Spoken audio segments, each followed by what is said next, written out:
Hello everybody, how are you doing? This is MD Tech here with another quick tutorial. In today's tutorial, I'm going to show you guys how to change the Steam install path on your computer.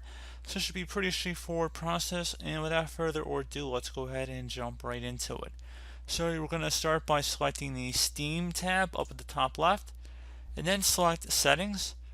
So now on the left side, you want to select Downloads, and where it says Content Libraries, you want to select the Steam library folders right here.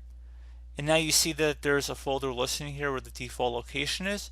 Select Add Library Folder. So at this point, you can go ahead and select a different location you want to save it to. So if you wanted to move this to a different location, you could right click on it and select Remove Library Folder or Make Default Folder. So say you wanted to change the location here, you can go ahead and select Add Library Folder and go ahead and select a new folder, and you can name it whatever you want.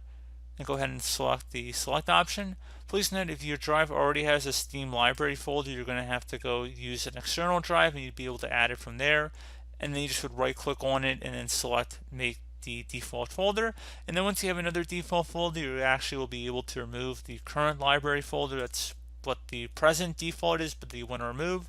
So pretty straightforward process there, guys.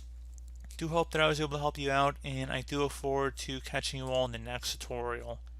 Goodbye.